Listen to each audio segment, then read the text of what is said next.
자, 그러면 이제 변진의 출현과 중앙을 짓고는 볼게요. 자, 변진을 다른 말로 방진이라고 하는데 변진이나 방진이나 동일한 말이에요. 요게 이제 예전에 16년 기출문제 때 나왔죠. 16년인가 하여튼 17년 때 나왔어요. 자, 이른바 방진이라는 것은 절도사의 병사 집단을 얘기하죠.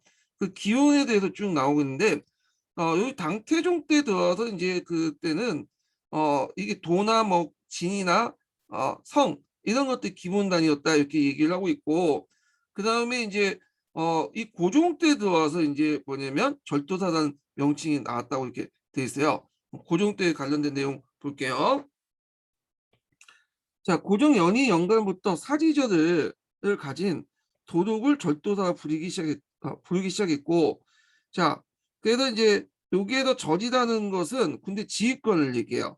그래서 이제 사지절을 이제 받을 경우에는 그 고급 관료를 청원할 수 있는 권한을 가지고 있다고 그래요. 그래서 이 절도사인데 이 절도사는 정식 명칭은 아니었어요. 여기 보시면 알겠지만 이 절도사는 영예의 간지라고 하죠. 그래서 이제 균전제가 이제 붕괴되고 부병제를 계속 유지할 수 없으니까 등장한 건데 율령 밖에 이제 간직이야. 예. 그래서 정식 강령이 아니었다는 것은 그 당시 이 절도사 자체가 율령 밖에 있었다는 간직한 걸 볼 수가 있겠죠. 자, 예종 경웅 2년에 하발 연사를 양주도독 그리고 하서 절도사로 삼았다. 그뒤 개원 연간에 이 절도사가 이제 확대되는데 개원년에 변경 지역에 있었던 삭방이라든지 농우, 하동을 하서 등에 모두 진을 절도사에 두었다. 그래서 번영절도사가 그 유명했는데 이 사람이 이제 안농산이라는 사람이 있었죠. 안농산이 반란을 일으켜 수도를 공략하게 되었는데 천재의 병사들은 약해서 막아내지 못하고 결국 장안과 낙양 두 수도를 뺏겼다. 그리고 숙종이 영무에 토벌군을 일으키고 여러 진대의 병사들이 호응하여 반란을 무찔렸다. 그는 이때 이제 그 안록사의 아들이었던 안경서가 있었어요. 안경서가 이 안록사를 죽이죠. 그리고 이제 하다가 또 안경서가 다음에 사사명이 또 안경서를 죽이고 사사명이 또 가든 사조이에게 죽게 돼요. 그래서 상당히 혼란에 빠지게 되는데 자 이후 이제 안력사의 아들 안경서와 사사명의 부자가 반란을 이어나가면서 중국에 큰 혼란에 빠졌다. 숙종이 이강필 등에게 그들에게 토벌을 하게 했는데 이 병사들 9절도사의 군대가 불렸다. 한참 뒤 이 반란군은 완전히 괴멸되었으나 참전 병사들은 전공을 빌미로 군대를 유지했고 큰 공을 세워 제후나 왕을 봉해진 자들은 모두 절도사가 되었다. 그래서 절도사가 처음에 변경을 뒀는데 이게 이제 안력사에 난 이후 안사에 난 이후부터는 내지까지 확대돼요. 이로 말미암아 내지까지 방진들이 그 수탁에 두었으며 큰 것은 10여 주를 거느리고 작은 것은 서너 개 주를 차지하였다. 자, 이런 가운데 이제 방지의 병사들이 방자여 절도사를 쫓아내고, 예. 그래서 이제 아중군이라고 하는 얘들이죠. 그 예전에 이제 그, 그 당시 당나라 군대에 설명할 때 그 아중군에 대해서 얘기를 했어요. 그래서 이제 그 이걸 이제 조병화라고 하죠. 예. 병사들이 교만해졌다는 거예요. 그래서 하극상도 일으켜서 절도사를 쫓아내고 절도사 힘이 세면 반란을 일으켰다. 자, 그래서 이제 얘네들 자체가 또 내분도 있었고 하극상도 있었고 또 절도사 자체가 일어나면 당나라에 반란을 일으켰다. 그런 거죠. 그래도 이제 그 뒤에 이제 그 아버지가 죽은 뒤에 아들이 병사를 장악할 절도사 자리를 내놓지 않거나 세습되거나 또 병사들이 절도사를 결정하기도 해요. 반란을 일으켜갖고 결정을 하고 그리고 이제 이 땅을 수수 장수나 관리를 골라 유유라고 부르며 절도사 직무를 대행하게 하면서 조정의 정식 임명을 요청한 적도 있었다. 뭐 등등. 자, 그래서 이제 이런 절도사들이 이제 지멋대로 이제 인사권 행사하면서 왔다 갔다 하면서 청자의 명조차도 받지 못했다. 그러니까 청자의 명령을 거부하기도 하고 그 다음에 듣지도 않고 막 이렇게 하죠. 거부를 듣지 않으니까 네, 천자의 명령조차 듣지 않았다. 뭐 그런 내용들이야. 자, 그런 내용을 좀 볼게요.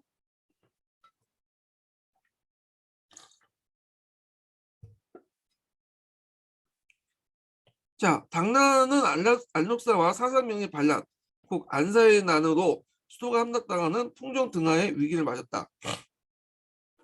자, 이들 극복하기 위해 의지할 수밖에 없었던 군대심은 반란의 진압대에도 줄어들지 않았다. 오히려 그때까지 병방에 있었던 변진이 내지에 두어져서 그 세력이 더욱 강해지는 양상을 보이게 되었다. 더욱이 일부 병사들과 정통사들은 군사적 배경을 조정에 자립적인 태도를 취하기도 했다. 자, 이는 안사에 난 이전에 당나라가 통일제국을 구축했던 강력한 중앙집권적 제도의 전반적 이안을 뜻하는 것으로 이후 사회 전반에 거쳐서 여러 가지 변화가 불가피해졌다. 그죠? 그 다음에 양세포 시행 있죠. 요거 되게 중요하죠. 요 관련된 사료가 시험 문제 많이 나왔죠. 양세법. 이 양세법은 그 안사에 난 이후에 시작된 법이죠. 그래서 이제 그때 이제 강남만 이제 통치했던 이제 당나라가 이 강남을 대상으로 해서 실시한 법이 양세법이야. 그래서 양세법의 배경은 아실 거예요. 이 군전체가 붕괴되면서 더 이상 조용조를 가지고 세금을 징수할 수 없으니까 빈부의 차이를 인정하는 가운데서 차등 징수를 하는 거죠. 그래서 세금을 하세 추세 두 번 걷고 그 다음에 그 호세나 그 다음에 지세 이렇게 두 가지 세목으로 이제 세금을 단일화시켰죠. 예, 이렇게 이제 걷는 건데 이 양세법은 양형의 건의를 통해서 이제 실시했어요. 예, 그 이름도 외워두세요. 요즘에 이름 쓰고 좀 쓰는 것도 많이 나오더라고요. 자, 덕종 때 그 양형의 건의를 통해서 이제 실시했는데 보면요. 자, 덕종 건중 원년에 재상 양형이 다음과 같이 이제 상조했다. 국가가 처음 세역제도를 정할 때 조용조법이 있었습니다. 네, 있죠. 자, 조용조는 이제 여기 밑에도 있지만 대개 이제 호 단위로 해갖고 이제 했는데 대개 보면 이제 그 조라는 것은 그 지세를 얘기하고요.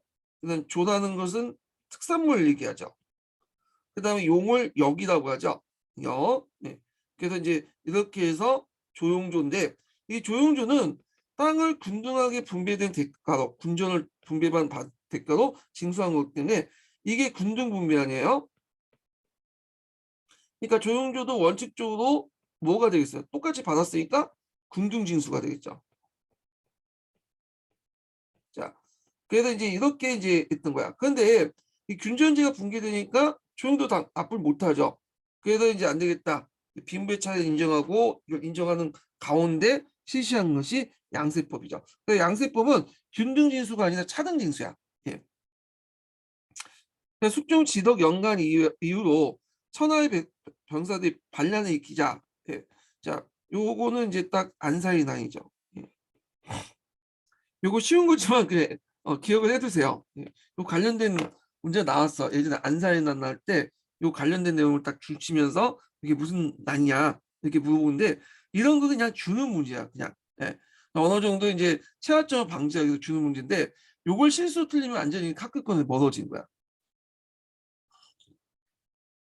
학교 가신 분들 보면 어려운 문제를 맞춰갖고 학교 가는 게 아니에요. 예. 이렇게 쉬운 문제 그리고 누구나 맞출 수 있는 문제 틀린 건다 맞았기 때문에 합격한 거야. 거기에서 약간 이제 운 좋게 한두 문제 맞히면 이제 그 합격권에 더 진입할 수 있는 거죠. 자, 하여튼 병난에 따른 이제 백성들 부담이 늘어나면서 사람들이 굶주리고 고통을 받았습니다. 게다가 물자의 증발과 그 운송 등 온갖 노력을 시킨 결과 백성들이 줄어들어 기존의 세역부가 근거였던 호족 등 공문서 등이 쓸데 없어졌습니다. 그래서 여기 보시면 당나라 호족에 대해 보니까 이제 안사의 난이부터 갑자기 급감을 하잖아요. 예.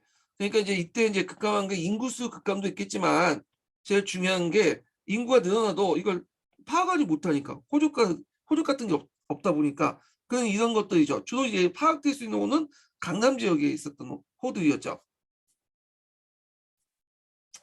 자, 그래도 이제 이렇게 했고 천하 사람들이 피폐해져 떠돌아다니고 고향 땅에 계속 사는 이가 100명 중에 4~5명이 안 된 지 거의 30명이 되었습니다.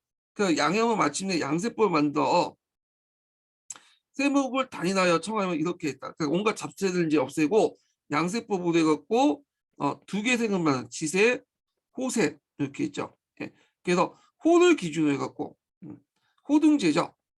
그래서 재산의 빈부의 차이 호등제 기준으로 해서 1등급에서 9등급을 나누고 그 호를 가지고 지세와 호세를 나눈 거예요. 원래 지세와 호세는 예전부터 있긴 있었어요. 근데 이때는 보조세 세금에 불과했는데 이때 들어와서 이제 지세와 호세가 일종의 중심 세제가 되는 거야. 예, 이게 모든 세액을 합쳐서 돈을 거두십시오. 이건 뭘까요? 급납하죠. 예, 그래서 세제 급납하를 이제 특징이 양세법의 특징이고요. 그 다음에 필요한 양을 미리 계산하여 백성들 가세함으로써 그 세액 예산되는 국가 제출의 지출에 따라서 세액을 결정하는 방식을 취하십시오. 그러니까 먼저 세액을 결정한 다음에 세금을 거둔다는 거죠. 이게 이제 뭐냐면 양출 제입의 법칙이죠. 그 다음에 호는 원주민과 이주민을 구분하지 않고 요거 예전에 시험 문제 나왔죠. 주호와 객호를 구분하지 마라. 그러니까 원주민은 주호, 그다음 이주민호는 객호라고 했죠. 요거는 이제 제가 이제 그 강의 시간 때 얘기했던 가로정책하고 연결해서 보시면 돼요. 그래서 가로정책에서 이제 객호들을 이제 뭐냐면 호적에 입조하고 나서 객호들은 좀 세금을 좀 덜게 내고 주호들은 세금을 그대로 내게 하죠. 자, 근데 이런 것들을 폐지하고 주 객호제를 폐지하고 호등에 입각해갖고 뭐냐면 이제 1등급에 9등급까지 세금을 부과하게 되는 거야. 그래서 주와 객호를 구분하지 말고 현재 거주지 기준으로 가세장부를 만드시고, 그 예전에는 이제 군전제 아래에서는 백성들의 나이를 기준했잖아요. 근데 그거 없애고 빈부의 차이를 따라서 징수하십시오. 호의 기준에 따라서 일정한 거처 없이 도달된 상인들에게도 세금을 걷는데 30분의 1세를 부과함으로써 한 곳에 머물는 백성들의 부담과 공평을 만들고 세금을 회피할 수 없게 하십시오. 예. 그리고 세금 징수하는 방법도 나오죠. 한 곳에 사는 백성들에 대해 세금은 원칙상 가을과 여름에 두 차례 징수하되, 자, 가을에 걷는 것을 이제 추세라고 하고 여름에 걷는 것을 하세라고 하죠. 그래서 보통 추세 같은 경우에는 이제 농업 생산물 걷고 하세는 아마 재산세를 걷지 않았을까 이렇게 학자는 보고 있어요. 혹여 지역 조건에 따라서 징수 방법을 조정할 수 있습니다. 자, 조용조와 가벼운 부역들은 모두 없애더라도 성인 남녀의 숫자는 파악은 필요하므로 예전 규정대로 그 변동을 보고하도록 하십시오. 그리고 토지의 세금은 대략 대적 14년에 경작한 토지 규모의 기준으로 하여 공평하게 징수하십시오. 여름에는 6월까지 걷고 가을에는 12월까지 거두면서 하세와 추세 징수 기간이 있죠. 한 해가 지난 뒤에 어떤 지역에서는 호수가 불어나 개별호에게 부과된 세금을 경감할 수 있거나 백성이 줄어들어 백성이 부담해야 할 세액이 다른 지역보다 많아질 경우에는 호수의 경감이 있잖아요. 증감을 고려해서 파악해서 그 결과를 이제 뭐냐면 보고 관료의 승진이나 자천시켜라. 그러니까 이 말은 뭐냐면 관료의 주요 업무가 그 지역의 호수를 정확히 파악해서 세금을 징수하는 거야. 그래서 그것을 세금 징수 것을 보고 관료를 판단할 때 승진시키거나 자천할 때 그걸 이제 책임을 물어난 거야. 그러니까 관료의 어떤 승진과 자천의 중요한 뭐냐면 근거가 이 호수를 정확히 파악해서 세역 징수 이걸 이제 들고 있는 거죠. 자, 이상 세금 업무는 모두 탁지에서 총괄하십시오. 자, 요거 관청 명칭 외워두세요. 탁지. 탁지는 우리 많이 들어봤죠. 구한말 때. 그래서 호조의 그 명칭을 탁지로 바뀌어라. 탁지부로 이렇게 내용이 있잖아요. 근데 이 탁지라는 명칭은 당나라 때 등장한 거예요. 그래서 보통 우리가 삼사라고 하는 거 있죠. 삼사의 탁지부가 있었어요.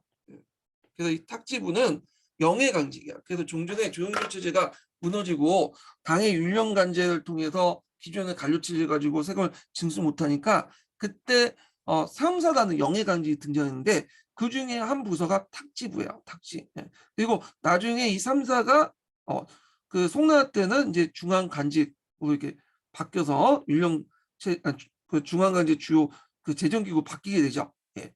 이 당나라 때 영해강직인 이 삼사가 자, 그 3사 중에 하나였다. 이렇게 보시면 돼요.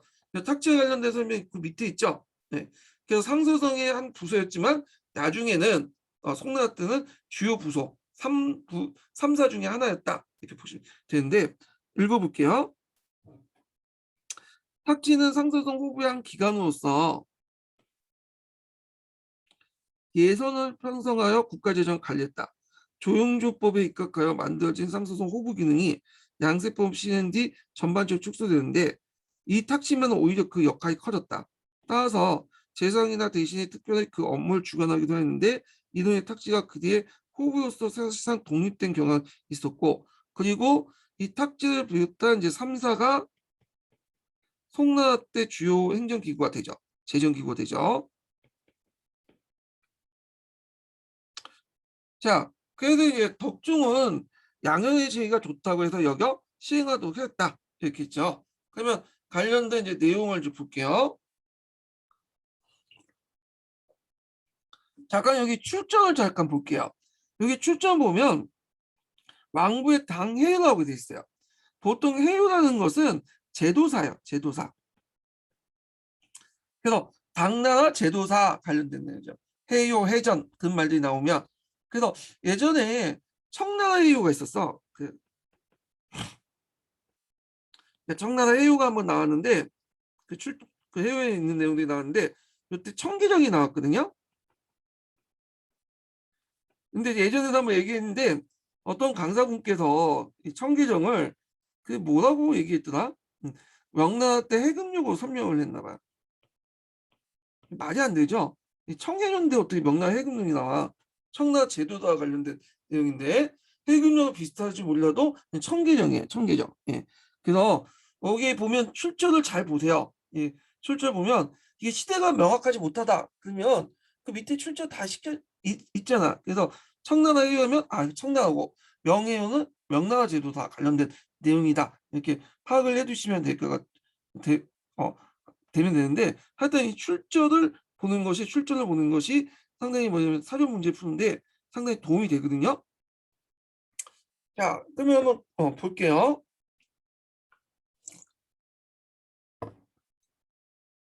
그 안산에 있는 와중에 많은 백성들이 전량과 가중한 진발을 피하여 거주지부터 이탈했다. 따라서 덕종이 즉위했을 때 호족이 있는 원래 주거지에 그대로 사는 자가 5%밖에 안 되었다. 자, 인원상에도 원칙상 호족에 등재한 후에만 가세했던 조용조 시행은 사실상 불가능했다. 자, 이것이 세역제도의 근본적으로 바꿀 수밖에 없었던 직접적인 이유였다. 자, 새로 만들어진 양세법은 이주민에게 가세함으로써 그러니까 이제 그 개코들이죠. 재정 수입을 늘리는 방법이 있었다. 그러니까 이 제도의 역사적 의의는 비단 여기에서 그치지 않았다. 공문이나 직무에 거두었던 조용조와 달리 합해서 세금을 징수했던 것은 그 좋은 예다. 또 빈부의 차이를 전제로 해서 가세액을 차등해준 새로운 징세 방식은 군전제를 유명무실하게 만듦으로써 사회 기반의 송두리째 흔드는 구조적인 변화를 낳았다. 자, 근데 이건 주의할 것은 이게 마치 군전제 때 양세법 때문에 군전제가 유명무실하게 만든 것처럼 이렇게 되는데 이건 잘못된 설명이죠. 인과관계 잘못된 거예요. 군전제가 유명무실하기 때문에 더 이상 조용조 체제가 유지가 못 되고 양세법이 된 거죠. 그러니까 그 일종의 뭐냐면 원인이 아니라 군전제 그 결과가 아니라 군전제 유명무는 원인이죠. 원인이 때문에 양세법이 실시된 거예요. 마치 이거 결과처럼 얘기하는데 인과관계 좀 잘못 설명한 것 같아. 예. 자, 그 다음에 이제 그 밑에 보면 지주계층의 이제 성장 관련된 내용이 있어요. 그래서 이제 이 지주계층들은 이제 보통 당나라 중기 때 이제 관련된 내용인데 당나라 때 중기 때 들어가면 그 당시에 이제 그 일반민 중에 지주계층들이 많이 등장해요. 그게 이제 기록에 보면 이제 나와 있는데 기록에 보면 가도 정책을 할 때요. 이 가도 정책을 이제 추구할 때 이제 이게 한정 때인데 이때 이제 뭐냐면 지주들이 가지고 있는 일반 지주들이 가지고 있는 은어들을 파악을 해갖고 세금을 부과하는 내용도 있거든요. 그래서 이때부터 이제 신흥 지주계층들이 형성됐다고 보고 있어요. 신흥 지주계층들은 종전의 그 강농 집단이나 상등 집단이 아니에요. 이런 귀족들이 이미 이제 장안으로 다 거주를 하고 있었고 지방에는 이런 새로운 신흥 지주층이 등장을 해갖고 이제 등장이 되는데 이들을 보통 이제 후에 이제 형세로라고 하죠. 이 형세우들은 대개 보면 이제 또 간직에도 많이 진출해요. 예.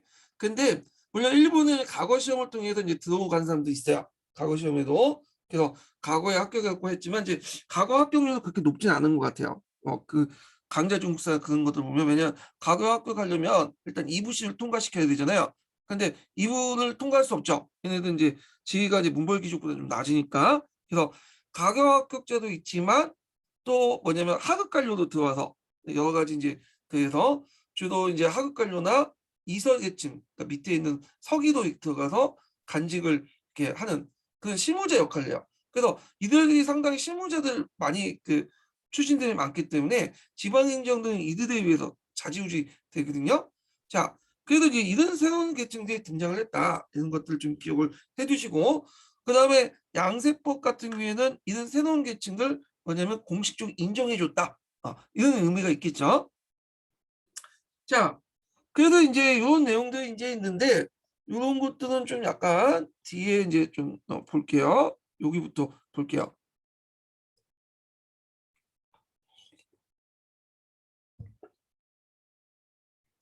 자, 중간부터 보죠. 관료들이 외지에 벗으려다는 이유로 본래 고향을 쉽게 떠나버리면 그 호적이 없어져 세역이 공평하기 어려웠다. 그래서 이제 관료들은 좀 귀족 관료들을 얘기하죠. 보통 이제 이 관료들은 예전에 지방의 근거제를 하고 있었던 호적세력들이죠. 그래서 지방의 호적을 가지고 있었는데 당나 초기 때는 모르겠는데 당나 중기 때 들어가면서 이제 각을 많이 봐요. 이들이. 예. 그러면서 얘네들이 이제 중앙으로 올라가게 되거든요. 그러면 이게 얘네들이 이제 중앙 올라오고 뭐 할아버지 뭐 그다음 손자 중손자 뭐 고대 해갖고 쫙 시간이 지나면 그 지역에 이제 얘네들 자치가 없어지게 된 거야. 호적도 없어지게 되고. 그러니까 당연히 호적도 없어지니까 얘들에게 세역을 또 부과할 수도 없겠죠. 그 자리를 메꿨던 사람이 아까 치면 그 지역의 이제 지주 계층들, 형세우 계층들이 그 자리를 메꾸게 된 거죠. 자, 하여튼 그런 경우도 있었고, 그다음에 또 그 당시에는 도둑이 많았어. 부역이라든지 뭐 이런 것들을 피하기 위해서 강북에서 강남은 많이 이주했거든요. 그래서 장강이나 해수 양쯔강 유역 지역으로. 그래서 이들도 파악이 안 되죠. 예. 그래서 장강과 해수의 유역에 온 이주민들과 살던 곳에 도망쳐 세역에 포탈한 이들이 근래 양세를 내게 되었다고 하나 부역은 전혀 부담하지 않고 있다. 만약 어떤 곳의 백성이 간직을 하나 얻었다가 임기 후 인근 지역에 이주하여 작은 간증이 임시에 얻게 되면 위간으로 해가지고 또 많은 재산에 불구하고 세금을 내지 않았다. 그래서 간호는 그때 각종 부역이나 이런 것들 면제를 받았나 봐요. 이거 뭐 송나라 때도 마찬가지죠. 대개 이들 출신들이 어떤 출신들이냐? 아까 나왔처럼 주로 이제 문벌 귀족 출신이 아니라 주로 형제와 같은 중소지주층 계층이에요. 자, 그리고 이들은 스스로 조금씩 고향의 토지를 임시 팔아서 호적까지 없애기로 함으로 정규세금을 부담하는 백성들이 날로 줄고 지방에 징발 가능한 각종 부역도 점차 감소되었다. 그래서 이제부터 장강과 해수 유역의 백성들은 진사각격자나 등가하여 이름자가 아니라도 비록 간지를 그만두고 다른 곳에 이주하면 위간으로 있고, 그러니까 위간으로 아예 팔아버린 거죠. 그러니까 오늘날 말하면 이제 그, 그 조선시대 얘기 말하면 노비였다가 다른 데 가서 양반 행사하는 그런 걸 얘기한 것 같은데, 자, 그 명목으로 그곳의 백성들 같이 각종 부역을 징발해라. 일거지 말고 얘네들 다 무시해버리고 얘네들 찾아내서 똑같이 해라. 이런 내용이야. 자, 그러면 내용을 볼게요. 자, 자산에 따라 이제 가세한 양세법의 시행과 함께 일반민도 자신들이 가진 경작지만큼 조세를 부담하며 합법적인 지위가 될 수 있었다.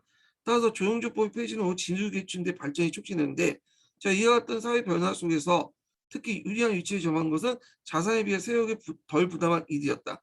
부종 해창 5년에 나온 이 조처가 그 범위가 제한하려고 한 일간호가 그 대표적인 예였다. 이주나 간직 경험, 과거국제 등 특혜를 받을 수 있는 빌미가 되었고 당시 이런 명목은 납세를 회피하여 토지를 축적해간 지주들이 많았다. 한편 이들의 초점은 장관과 해수 유역에 맞춰져 있음을 보면 이 같은 지주 계층이 특히 이 지역에 많았다고 생각한다. 그죠? 그래서 이제 이런 중소 지지층 관련된 내용들이 이간을 명목해갖고 애들이 탈세를 했다. 이런 기록에서 볼 수 있고요.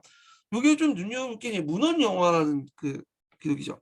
요거는 당나라 때 책은 아니고 송나라 때 만들어진 책이죠. 북송 때. 그래서 주로 백과사전 역할인데 송나라 때 뭐 태평강기나 태평어람, 문헌영화 이런 것들이 만들어졌잖아요. 그래서 백과사전들이 이제 그 당시 이제 당송 시대 때 또는 그 고대 중국의 역사 관련된 기록이 많이 적혀져 있어요. 그래서 역사서 역할도 해요. 이게. 예. 자, 하여튼 자, 그다음에 당나라 후기에 뭐 사회사항이 있는데 이거는 그 당나라 이제 백거이라는 사람이 쓴 건데 백거이 장안가로 유명하죠. 예. 백거이는 중당 때 시인으로서 유명해. 그래서 당나라가 이제 몰락할 때 그 시인인데 이 백거이가 쓴 이제 장안가가 그 당나라 현종하고 장희빈 간의 그 관계를 이제 얘기한 거잖아요. 근데 이 사람이 쓴 그 장안가가 후에 이제 우리나라에도 영향을 미쳐요.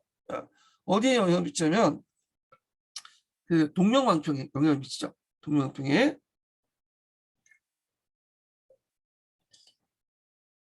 그래서 서다시 형식의 역사서로서 동명왕평에 영향을 준다. 예, 있는데 요거는 그냥 한번 읽어보세요. 그냥 백거이만 이제 좀 기억을 해두시고 자, 그 다음에 항소의 봉기를 보죠. 예. 자, 이 항소의 봉기는 여러분들 알다시피 당나라 후기 때 일어났던 봉기죠.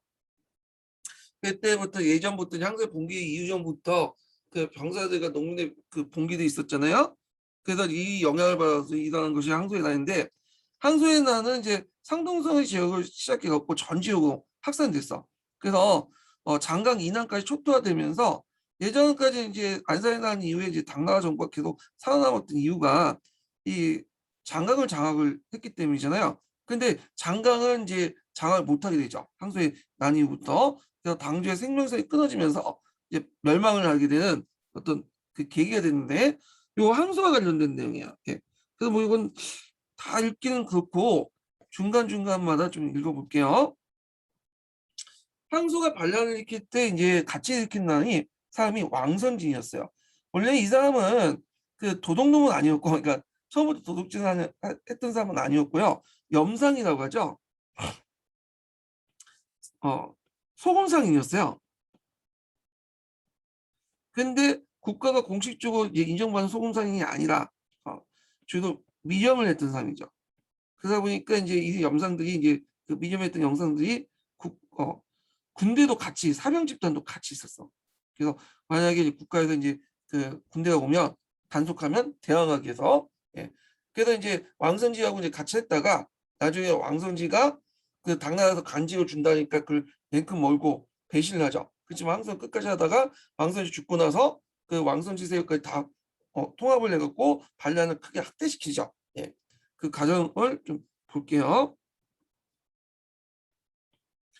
자, 항소는 조주 원군 사람입니다. 대체로 소금 장소에서 부자가 되는데 칼싸움이나 말 타고 할쏘기를 잘했다. 글도 좀 알고 말재주가 좋았으며 이 글을 좀 안다는 게 항소가 예전에 각오 시험을 봤던 사람이에요. 예. 그래갖고 이제 하다가 잘 안 되니까 이제 이게 소금 장소 이제 전업을 했던 사람이기 때문에 그런 건데 자, 하여튼 말재주가 이제 좋았으며 도망자들은 돕는 것 역시 즐겼다. 의종 함통 말년에 계속 기금이 들어 기금은 하나의 도적이 일어났고 시종 건부 2년에 복주에 일어난 도적 왕성지가 장원에서 반란을 일으켰는데 그때 이제 합류하게 되죠.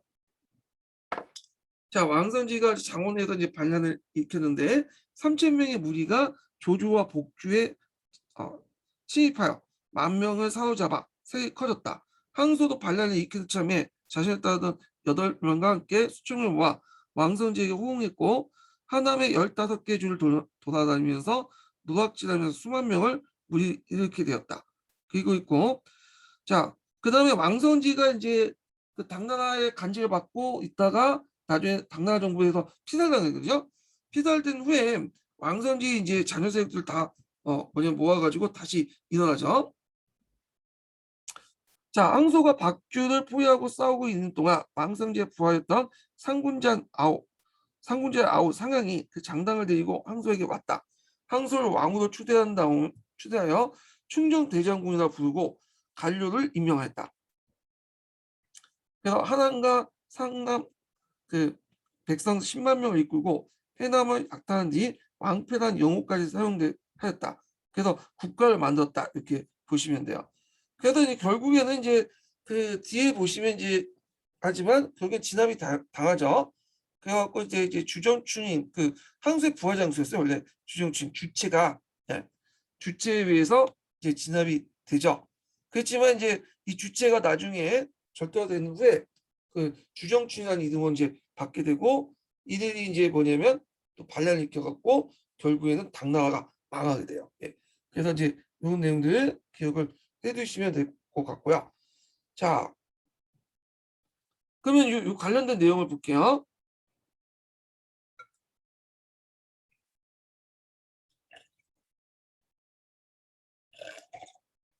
제가 반려는 주체가 아니라 주체는 그 전에 반란을 일으켰던 사람이고 주온에 의해서 진압되죠. 그러니까 주온이 이제 그 항소에 난그 부하장수였는데 그 주온하고 그 당시 이제 여러 변진이 모아서 항소를 이제 뭐냐 멸망시켰지만 진압을 했지만 이 주온이 다시 당나라를 배반해갖고 주정춘 이름 받은 다음에 반란을 일으켜서 당나라를 멸망시켰다. 수정해서 좀 들어주세요. 예. 주체하고 착각했어요. 제가 좀 잘하다가 예. 자, 하여튼 내용을 보죠. 자, 당나라 후기에는 일부 변진들이 지방에 반독립적인 세력을 형성했으며 중앙에서는 한간의 득세와 당쟁의 격화로 대표적인 당쟁은 우위 당쟁이가 이제 대표적이겠죠. 자, 격화로 몸살을 앓았다. 그러나 이러한 지배층의 내부의 문제와 달리 9세기 중엽부터 병사들과 농민 계층의 봉기가 격화되어 사회 밑바닥까지 뒤흔들게 된 사건이 있었는데 이 가운데 큰 영향을 미친 것이 이른바 항소의 난이다.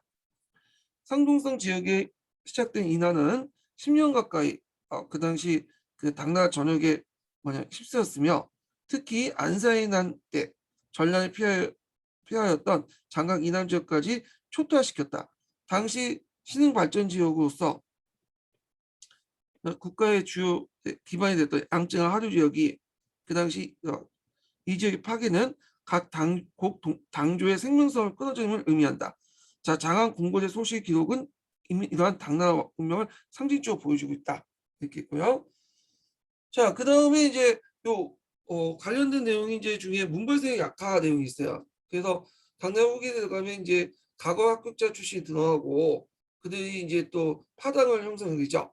그래서 이런 우위 당장이 일어나는데 이 관련된 설명은 제가 예전에 한번 좀 얘기를 했어요. 예, 그 우당과 이당이 싸웠는데 결국 우당의 승리를 끝나게 되는데 하여튼 이제 그 관련된 내용들이에요. 그래서 지주계층들하고 그러니까 그 문벌 귀족과 가고 들어온 이제 신흥 지주계층의 어떤 싸움 관련된 건데 문학 작품에서 볼 수 있다고 하는데 문학 작품 관심 있는 분들만 보시고 그 내용만 좀 볼게요.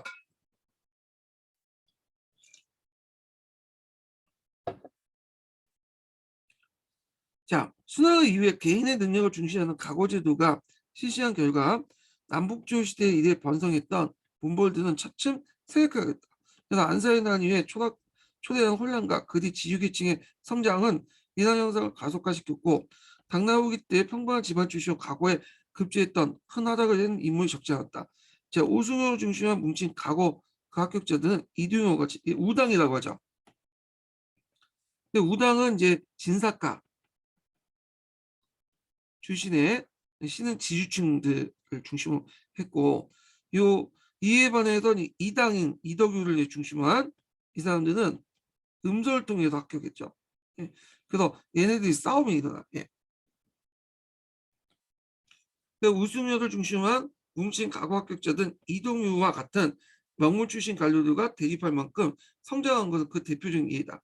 이른바 우위단쟁이라 불리는 이들 사이의 대립은 결국 운당의 승리로 끝나게 됐고 당나라 후기에 쓰인 이 시는 이러한 사회 변화상을 문학적으로 잘 형상화시켰다. 이렇게 했죠.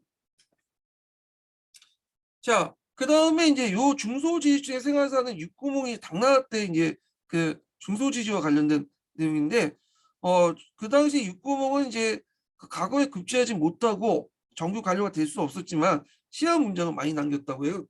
그래서 아마 이제 육구문의 출신이 형세호 계층이라고 보고 있어요. 당나라 중기 때부터 등장한 형세호 계층의 일부는 과거 시험을 봤지만 대부분 과거에 합격하지 못했어요. 왜냐면 예부시에 많이 떨어져 나갔죠. 그래서 지방 하급 관료라든지 그다음 서기 뭐 이렇게 이제 활동을 하고 있었는데 하여튼 그 당시에 등장했던 이제 신흥 지주층의 생활을 우사한 글이다 이렇게 보시면 될 것 같아요. 그러면 요거는 뭐 각자 이제 내용은 각자 읽어보시고 그 밑에 있는 내용들만 한번 볼게요.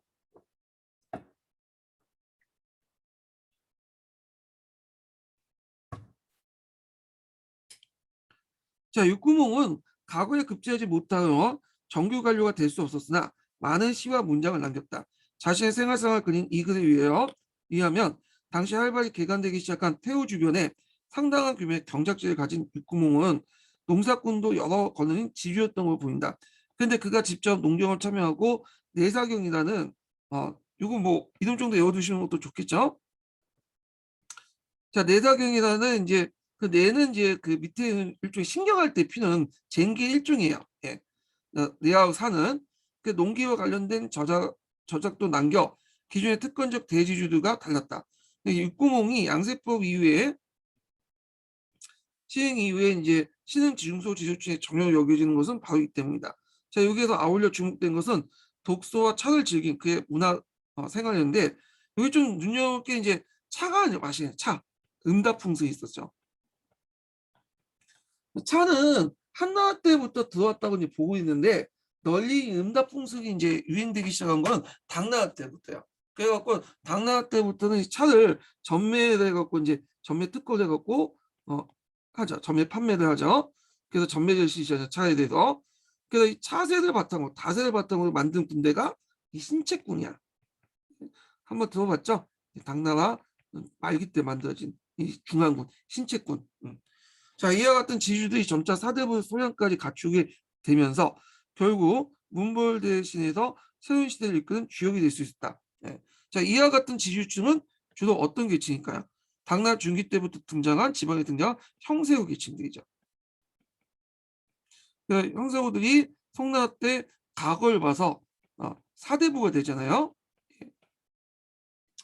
자, 수나라 당나라 수도 형태를 볼게요. 자, 수나라와 당나라는 지금의 서안에 수도를 뒀어요. 서안, 시안. 예. 그래갖고 이제 수나라 앞에서 한 거에 대흥성 있죠. 대흥성을 이제 만들고 이게 이제 장항성이 되는 거야. 당나라 장항성. 예. 이 수나라 때 대흥성, 장항성은 한나라 때 장항성, 전라시대 한나라 장항성보다는 약간 좀 약간 북방에 있는 거예요. 약간 위치는 동일한데 약간 북쪽에 있어요. 약간 성의 위치가 좀 달라요. 근데 뭐 굳이 그것까지 알 필요 없고 요거 이제 내용을 볼게요. 자, 이 수나라 당나라 수도는 후에도 이제 동아시아에 큰 영향을 주죠. 그래서 뭐 발해 상경성이나 일본의 헤이안고, 헤이초코 이렇게 있는데 그게 이제 주대를 바탕으로 만들어졌다고 하죠. 북쪽에는 항성이 있고 그다음에 주작대도가 있고 사방으로 큰 주작대도가 있고 중간중간에 이제 방으로 이렇게 구성이 돼 있죠. 예, 방으로 구성돼 있고 그다음 중간에 이렇게 큰 시장이 두 개가 있죠. 동시 서시. 예, 그래서 지정된 곳에서만 상업 활동을 할 수 있도록 한 건데 이런 제도를 시방제라고 하죠. 예, 이 시방제는 나중에 송나라 때 붕괴가 돼요. 예.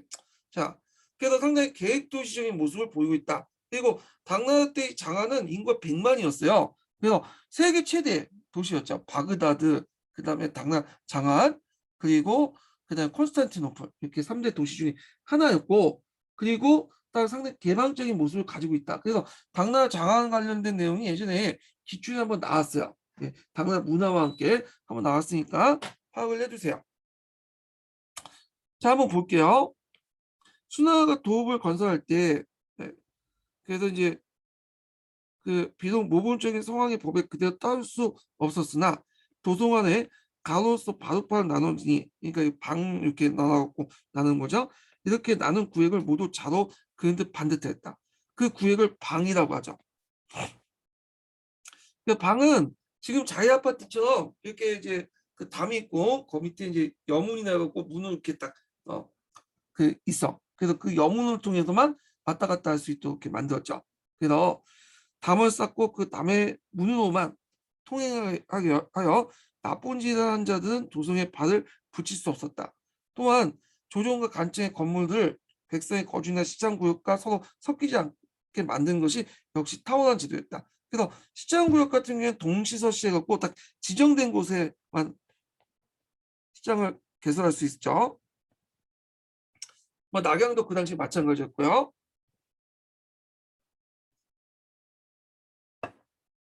그래서 당나라가 수나라를 계승하여 다스린 수백 년 동안 그냥 아름다운 벌금과 유원지를 늘리고 축적했지만 도성의 반듯한 구획은 전혀 곤칠 것이 없었다. 이 수나라가 도읍을 건설한 공이 어찌 적다고 하겠는가. 대흥성을 건설하고 나서 나중에 당나라가 이어받아서 장안성이라고 했죠. 자, 그럼 내용을 보면요.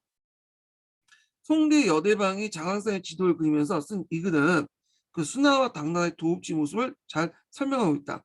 자, 이런 격자형 도시는 상당한 기술력의 나름의 기술력과 나름의 철학적 이념, 주대를 바탕으로 한 거예요. 철학적 이념은 주대 도성에 기반을 한 거죠. 건축되었고 동아시아 각국은 이들 도시의 계획을 모범 삼았다. 그러나 이처럼 질서 전연하고 구획되고 개치된 공간에 생활했던 일반민의 삶에는 많은 제약이 따를 수밖에 없었다. 왜냐하면 방마다 이렇게 여문이 있다 보니까 그 뭐냐면 허락받지 않은 사람이 그 방으로 들어갈 수 없고, 그 다음에 새벽에는 또 뭐냐면 이렇게 등하관제를 했어요. 야간 통행을 했죠. 그래갖고 이제 이게 좀 약간 불편한 거죠. 근데 이제 나중에 당나라 후기 때 초시가 이제 확산되면서 초시의 영향을 받고 이런 풍조가 이제 많이 없어지게 돼. 그래서 송나라 때는 상당히 도시 분위기가 통제적인 게 아니라 좀 계획적인, 자유롭게 되죠. 프리하게. 자, 그래서 따라서 당나라 후기가 되면 민간인의 가도를 침범하고 방에 담이 사라지면서 장안에 좀 더 자유로운 일상공간 바뀌었다. 그것은 이제 초시의 영향을 받았다. 그랬더니 초시. 시골의 초시의 영향, 자연 분위기에 영향을 받았다. 자, 요거 기억을 해두시고 시험 문제에 당나라, 송나라 도시 구조의 특징들 예전에 한동안 나왔어요. 그래서 요것도 좀 기억을 해두시면 될 것 같아요. 예.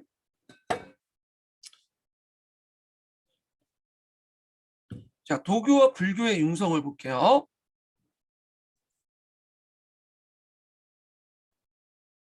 자, 그래서 이제 당나라 때는 도교와 불교가 다 이제 뭐냐면 번성을 했는데, 특히 이제 당나라 조정에서는 도교를 상당히 강조했죠. 그래서 도교를 이제 자기 조상들과 같은 그 조상의 생 종교다 해가지고 상당히 우대를 했어요.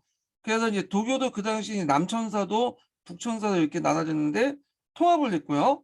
그래갖고 상당히 이제 당나라 왕실에서 도교 상당히 뭐냐면 우대를 했다. 그리고 심지어는 이 도교의 이제 도사의 말 듣고 그 당시 당나라 그 고종 그 당나라 누구야 무종 때 당나라 무종 때 회창 폐불 사건이 일어나죠. 그래갖고 이제 이런 그 폐불 사건도 일어났다라는 걸 좀 보시면 될 것 같고요. 자, 그러면 관련된 내용을 이제 좀 볼게요.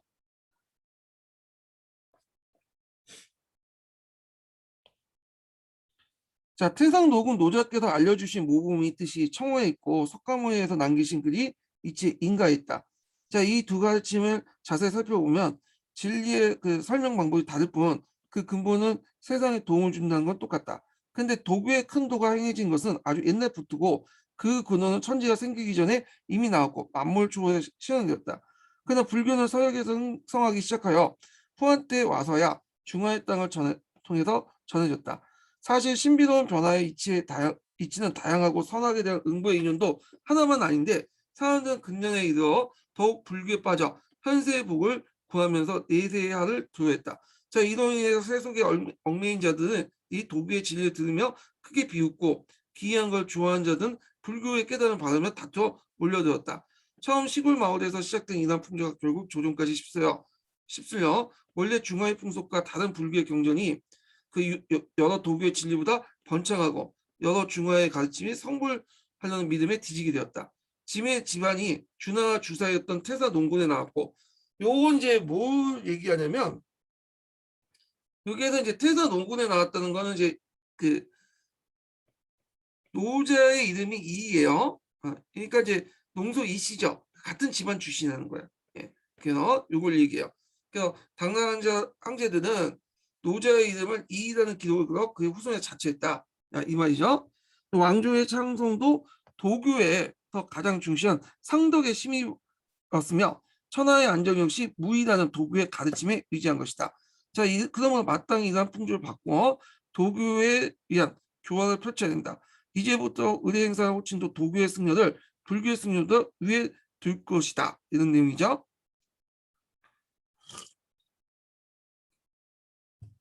그래서 이 글은 이제 주로 이제 언제 때냐면 이제 당나라 태종 때에 관련된 내용이에요. 그래서 당나라 정부가 초기 때부터 불교보다는 도교를 더 우선시했다. 이런 것들을 보여주는 사료죠.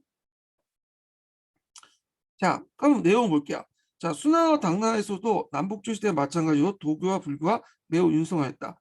자, 그런데 정관 11년에 나온 태종이 이 글에 보듯이 당나라의 공식적인 입장은 도교와 불교 모두 존중하되 원칙상 어딜 더 강조하는 거죠?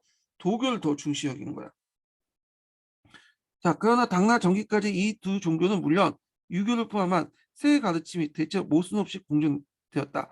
그래서 현종인 스스로 노자는 물론 금강 반야경과 호경의 주석까지 쓰려고 했던 이는 이런 사회적 분위기를 잘 보여주고 있다. 그래서 당나라 후기 때 이어 불교에 대한 그 배척 경향이 강해지는데 배부를 주장하는 새로운 유학의 논리나 9세기 중년 때 해창폐불이라는 대대적인 그 불교 탄압이 그 좋은 일이다. 자, 해창폐불 좀 기억을 해두셔야겠죠? 네, 해창은 당나라 무종의 연호예요. 무종 때 일어나는 그 폐불인데 보통 삼무일종의 법난이라고 하죠. 그 중에 하나죠. 마지막 법난. 그 삼무 중에 마지막이다. 일종은 그러니까 예전에 삼무에 대해서 얘기했죠. 그래서 북위의 태무제, 북주의 무제, 당나라의 무종. 그 무가 세 개가 있어. 이게 삼무구르고 후주 세종이 일주가 되는 거죠. 예. 그래서 이게 삼무 일종의 법난이 있었다. 이렇게 보시면 될 것 같아요. 자, 당나라 여성의 삶을 좀 볼게요. 당나라는 이제 전후로 그 왕조보다는 나름대로 이제 좀 약간 위치가 좋았어. 아마 당나라가 이제 그 당시 유목국가였다 보니까 유목국가의 피를 많이 받았잖아요. 그러다 보니까 그런 영향도 받을 것 같아요. 유목사에선 여성들이 좀 약간 발언권이 셌죠. 예. 근데 그 앞부분은 이제 그냥 보시고 요 밑에만 좀 읽고 넘어갈게요. 내용 보면.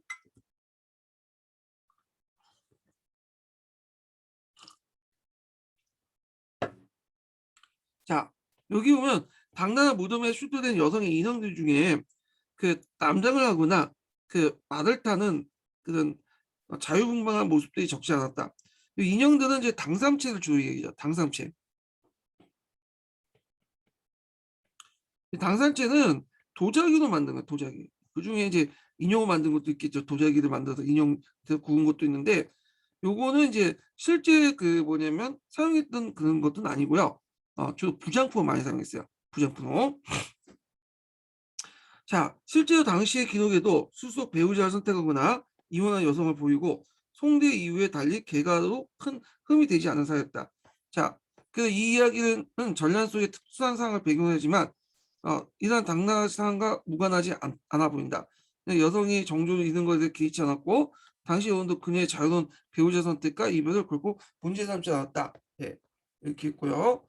그 다음에 다음 후기에 새로운 분위기 있는데 요거는 뭐냐면 이제 그 당나라 중기 때까지 당나라를 지배했던 사상 풍조는 유교와 불교였어요. 아니 불교와 도교였죠. 그래서 이제 보통 지식인들은 불경과 도경을 많이 읽었어. 예. 근데 이제 안사에 난 이후에 이 불교와 도교가 어떤 현실 문제를 개선할 수 있는 어떤 것들을 제시하지 못하잖아요. 그래서 그동안 좀 짜그해졌던 유교 감옥, 유교가 이제 부활된 거죠. 유교가. 예. 그러니까 유교는 예전에 그러니까 그 당나라 유학 홍학적 유학이라고 하잖아요. 그래서 과거 시험만 보는데 이용을 했지. 주로 이제 그 평상시에는 불경과 도경을 이겼죠. 예, 도교 경전을.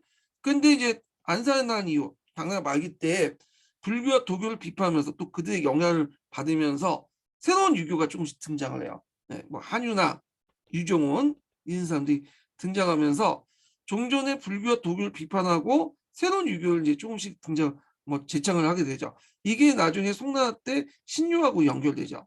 이 한유와 유종원은 이 종전의 훈과학적 유교에서 신유화 넘어가는 가도기적 인물이었는데 요 사항을 지금 얘기를 하고 있네요. 당나라 후기 때 새로운 그 사상 분위기는. 그래서 이제 요 관련된 내용 한번 읽어볼게요. 이거 뭐 다 읽지는 못하고요. 쭉쭉 넘어가서 이렇게 있는데, 이게 한유의 얘기니까 한유 관련된 내용, 여기 중납부터 볼게요. 여기 요거는 이제 주 내용이 뭐냐면 진정한 도라는 것은 유교나 불교에 있지 않다. 도는 어디 있냐? 유교에 있다. 제가 말한 유교와 불교가 아니라 불교와 도교에 있지 않다. 도라는 거는 유교에만 도가 있다는 거야. 일종의 도통론을 제시한 거야. 근데 유교도 이렇게 보면 보통 이제 맹자부터 해서 공자까지 이렇게 원시 유학이 있잖아요.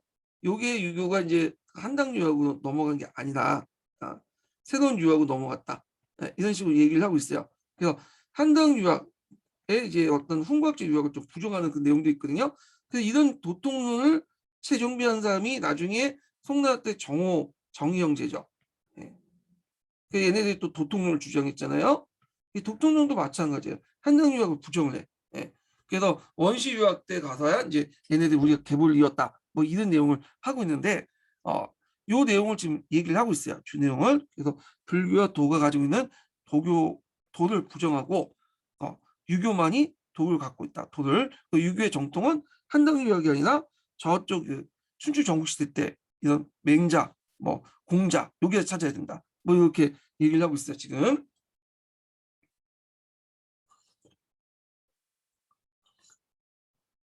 자, 그럼 한번 읽어보면요. 자, 이 도는 어떤 도입니까? 물으면 이것은 내가 말하는 도이니 앞서 말하던 노자와 불교의 도가 아니다. 그래서 하겠다. 요임금께서는 이것은 순임금에 전하셨고 순임금은 여기 도통이 쭉 나오는 거예요. 요임금은 순임금에 전했고 순임금은 그걸 우임금에 전했고 우임금은 탕임금은 이제 그 은나라를 세운 사람이에요. 전하셨고 탕임금은 그것을 문왕과 무왕 주공했는데 문왕은 무왕이 주나라 세울 때 그 아버지였죠. 그래서 주나라의 기틀을 마련했던 사람이고 무왕은 주나라를 세웠던 사람이고 주공은 여러 번 다시피 이제 무왕이 죽고 나서 어린 성왕이 등장하니까 무왕의 동생으로서 보좌해 줬던 사람이죠. 유교에서는 이 주공을 상당히 높게 봐. 그래서 이제 문왕과 무왕 주공께서 공자에게 전하셨고 공자는 맹자에게 또 이렇게 전하셨죠. 그리고 맹자가 죽은데 전하지 못했다. 이 말은 뭐예요? 유교에만 도가 있지만 이 도가 한당 유학에선 도가 통하지 않았다는 거야. 이 도가 맹자만 딱 끝나고 나서 한당 유학에 전해지지 않았다. 그래서 이제 이렇게 해서 다른 데 도통론을 제시했어. 그래서 한당 유학은 제시켜 버렸죠. 이건 진정한 유학이 아니다. 이런 얘기예요. 자, 그래서 이제 있고 그 밑에 또 볼게요. 자, 불교와 도교를 맞지 않으면 진정한 도가 펼쳐지지 않고 진정한 도는 뭐예요? 유교에서 가지고 있는 도죠. 유교와 도교를 금지하지 않으면 진정한 도가 행하지 않는다. 불교와 도교를 빠진 사람들은 진정한 상을 만들고 불교와 도교의 책을 불태우며 불교와 도교 사원이 차지한 터를 백성들이 사는 곳으로 만들고 성황의 도를 밝혀 그들을 이끌어야 돌봐야 줄 사람이 없는 외노인들이나 생활 능력이 없는 장애인들까지 보살펴 줄 수 있다. 그렇게 하면 그대로 좋다. 이런 식으로 얘기했는데 자, 했더니 주요 내용도 얘기했고요. 자, 이 사람이 글을 쓴 사람이 한유죠. 자, 한유 예전에 기출문에 나왔죠. 도통론을 주장했던 사람이다. 진정한 도는 유교한테 있다. 유교의 정당한 도의 근원은 도통은 맹자로부터 끊어졌다. 그래서 한당 유학을 인정하지 않았다는 거. 그래서 이제 이 내용들인데 이 한유는 예전에 시험문이 나왔기 때문에 꼭 기억을 해두세요. 자, 읽어볼게요. 당나라 후기에는 남북조 시대부터 유행했던 번역문 대신에 내용을 중시하는 공으로 돌아가자는 경향이 뚜렷했는데 이걸 이제 뭐냐면 고문 부흥운동이라고 하죠. 그래서 당송 8대가 이렇게 있는데 한유도 그 사람 중에 하나야. 당송 8대가 중에. 자, 이런 움직임을 주도한 한유는 고 속에 담긴 육아의 도를 강조했는데 도의 근원을 밝힌다는 이 글에서 그의 사상을 잘 표현하고 있다. 한유는 여기에서 당시 영향을 컸던 도교 불교와 달리 인과 의를 바탕으로 유교의 인연을 분명히 제시하면서 진나라 이후 끊어진 도통의 새로운 개성을 주창하고 있다. 아울러 이단 그의 논리는 예기의 대학변이나 맹자가 중요하다는 사실인데, 자, 여기에서 이제 사서가 나오죠. 사서. 그냥 얘기 한 편이 뭐가 나요? 노노 중용이 있잖아. 중용과 대학이 여기 나오잖아요. 이 책은 성리학에서 노노 중용과 함께 사서로서 특별히 중시되는데, 이는 한유의 사상이 송나 이후 새로운 유학을 만든 흐름과 맥을 같이 한다. 그래서 신유학을 만드는 어떤 원초적인 어떤 기반을 마련했다. 송대 성리학을 만드는 원초적인 어떤 기반을 마련했다. 이렇게 있고요. 자, 그 다음에 그 밑에 이제 당나라 이제 안에 신라인이라는 건데, 요거는 뭐 그냥 신라만 관련된 내용도 있어요. 당나라 그냥 풍습도 관련된 내용이 있고. 자, 그래서 이제 있는데, 여기에서 이제 그 원조만 좀 볼게요. 이 원조가 입당구법 순례행기가 있어요. 요거 좀 기억을 해두세요. 이 애니슨 입당구법 순례행인데 한국사 사료에 많이 나와. 요게 뭐 때문에 많이 나오냐면 그 당시에 이제 그 장보고의 중국 사항들, 장보고가 이제 중국에 있었잖아요. 중국의 활동들을 좀 알 수가 있어. 예. 그래갖고 애니는 이제 장보고부터 많은 도움을 받았거든요. 그래서 장보고에 대한 기록이 상당히 많이 남아 있고, 또 장보고가 이제 중국에서 했던 일이 그 중국에 있었던 신라방들 서로 연결해서 신라인들 네트워크를 연결해갖고 한중일간 무역을 했던 거기 때문에 그 당나라에 머물고 있었던 신라인들의 모습도 좀 서술돼 있어요. 그래서 그 관련된 내용이 요 관련된 내용인데, 요거는 내용 부분만 읽어볼게요. 자, 838년에 일본에 파견난 경당사 이동했던 승려 애니는 일행이 귀국한 뒤 847년에까지 당나라에 머물면서 불법을 구하면서 순례를 하였다. 그가 이 중국 체제의 경험을 기록한 것이 입당 구법 순례행이죠. 당나라의 법을 구하기 위해서 불교를 구하기 위해서 했던 여행문이라는 뜻이죠. 자, 입당 구법 순례행기는 당시의 현지 상황을 매우 상세하게 정했다. 자, 이 책에는 신라인들도 자주 등장했는데 그들은 일본과 당의 백기에 매우 익숙하면서 그 항해를 안냈을 뿐만 아니라 그 당나라에 집단적 거주하면서 독자적인 풍습을 유지했다. 자, 이 집단적 거주한 지역이 뭐냐면 신라방이라고 하죠. 앞에서 언급한 것처럼 당나라나 뭐 그 도시에는 방으로 구성됐다고 했죠. 그 중에 신라인들이 살고 있는 신라방이 있었나 봐요. 예. 자, 이는 당시 동아시아 지역 내의 교류에서 신라인들이 수행했던 역할의 중요성에 대해 함께 외래인들의 고유한 정통을 중요했던 당나라사의 개방성도 잘 표현하고 있다. 예, 이렇게 있고요. 자, 동서문화의 교류를 볼게요. 동서문화 교류. 요 관련된 내용은 이제 뭐냐면 대진교와 관련돼요. 대진교는 그 당시 이제 그 서역에서 들어온 종교 중에 하나죠. 일종의 경교, 네스티우스 교도서 기독교 일파인데 그 정통 카톨릭은 이단으로 이제 뭐냐면 평가받는 그 종교잖아요. 그래서 대진교와 관련된 기록이야. 그래서 이거는 이제 대진경고 유행 중국계에 실려 있는 내용인데 요 관련된 내용이 이제 교과서 사료에도 있어요. 예, 교과서 사료도 다 읽지는 못하고 중간 부분만 좀 읽고 첫 부분만 읽고 넘어갈게요. 자, 한번 보면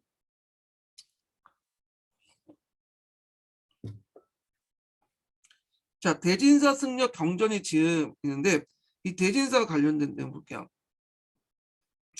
자, 대진사는 이제 당나라 때 경고의 사원을 가리키고 참고로 대진국이라는 건 노마를 얘기하죠. 노마. 경고는 아래 내용에서 알 수 있듯이 아라본이 전파한 네스토스파 기독교예요. 대진교, 경교, 그 다음에 이렇게 불려지죠. 이 교파는 에페소스 공예와 칼가드 공예의 이단으로 규정이죠. 그래서 이제 서아시아와 중앙아시아에 거쳐서 중국에 전파됐다. 이 네스토스파와 관련된 내용은 제가 서양사 강독할 때 이제 얘기했으니까 그 부분 참조를 하시고요. 자, 그 다음에 이제 그 태종께서 새 왕조를 빛내게 하시고 현명한 상인으로 백성을 다스릴 때 대중국의 대중국 일반적으로 노마를 가리키는데 여기에서 이제 아라본이 페르시아 출신인 걸 감안할 때 좀 넓은 노마를 넘은 서역 전반을 가리켰다고 보시면 돼요. 예. 아라본이라는 높은 덕을 가진 분이 있었다. 청운의 꿈을 품고 참된 경전을 가지고서는 바람의 흐름에 살피면서 험한 길을 달려 정강 9년에 당나라 수도 장안에 이르렀다. 자, 황제는 재상 방영령의 의장들과 함께 서쪽 교회를 보내 그를 융송히 하여 궁궐을 맞아 궁정의 서재에서 경전을 번역하게 하셨다. 가까이 불려 그 돌을 부르시고, 이 돌하는 것은 네스티우스에서 요건 조리를 얘기하는 것 같아요. 자, 돌을 부르시고 그것이 바르고 참됨을 이해하시어 이를 전하도록 특별히 명하셨다. 그리고 정간 12년에 이어 도는 고정된 이름이었고 성이 일정한 격식이 없으니 상황에 따라 가르침에 퍼서 알뜰하게 중생을 구제할 뿐이다. 대중국의 큰 승려 알아보니 멀리 이곳까지 와서 경전과 성상을 바치니 그 교리가 현무하고 무의하고 그 종진 상상의 요체를 잘 밝히고 설명이 번잡하지 않고 그 이치가 신무하다. 만모를 구제하고 백성들 이렇게 할 테니 마땅히 천하를 행해지도록 해야 할 것이다. 그런 내용이죠. 자, 그래서 요 관련된 대진교 관련된 내용 한번 읽어봤고요. 자, 밑에 있는 내용은 각자 읽어보세요, 여러분들이. 예. 그 다음에 이제 내용을 보죠.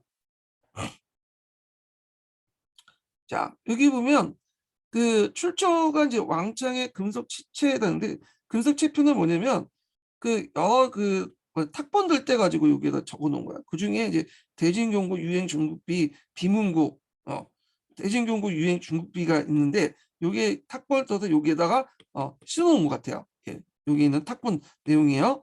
근데 여기 좀 무함마드 깐슈가 있죠. 이 사람은 유명하죠. 뭘로 간첩으로. 그래서 이제 북한 간첩으로 들어왔다가 한국 외국어대 교수를 했다가 아랍인을 위장하고 살다가 나중에 이제 밝혀갖고 잡혀서 지금은 다시 이제 한국인으로 다시 와서 이제 살고 있는데 간첩 출신이야, 이 사람이. 예.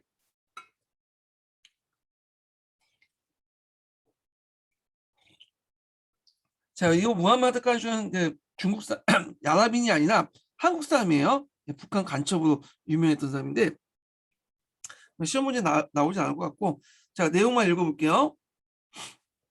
자, 내용 읽기 전에 세 번째 인증번 알려드릴게요. 세 번째 인증번은 90번이에요. 예, 세 번째 인증은 90번입니다. 자, 덕종 건중 2년에 세워진 대진경고 유행 중국비는 태종 때 산성 왕조 페르시아로부터 전해진 기독교의 한 교단인 경교에 관한 기록이다. 자, 이에 따르면 당나라 황제들은 대부분 이 서방의 이질적인 종교에 대해 매우 우호적일 뿐 아니라 그의 사제와 황제의 신임 아래 높은 간직을 갖고 번진에 파견돼 중요한 역할을 수행했다. 자, 이 유사한 형상은 북조 시대도 확인되는데 당나라의 경우에 특히 외대 문화에 더욱 개방적이었다고 한다. 자, 당시 외국에서 온 사람과 물품이 납사지 않는 국제적 도시였던 장안은 동서 문화의 교류에 활발한 교류 공간이었다. 이렇게 있고요. 자, 그래서 이제 이렇게 해서 중세에 관련된 내용은 이제 끝났고 중국 근세. 예. 그래서 여기는 송나라를 근세를 편입시켜 놨어요. 하여튼 송나라와 원나라 관련된 내용, 또 명나라 관련된 내용이 뒤에 있는데 요거는 다음 시간에 얘기를 하기로 하죠. 예. 오늘 수고하셨고 다음 시간에 뵙겠습니다.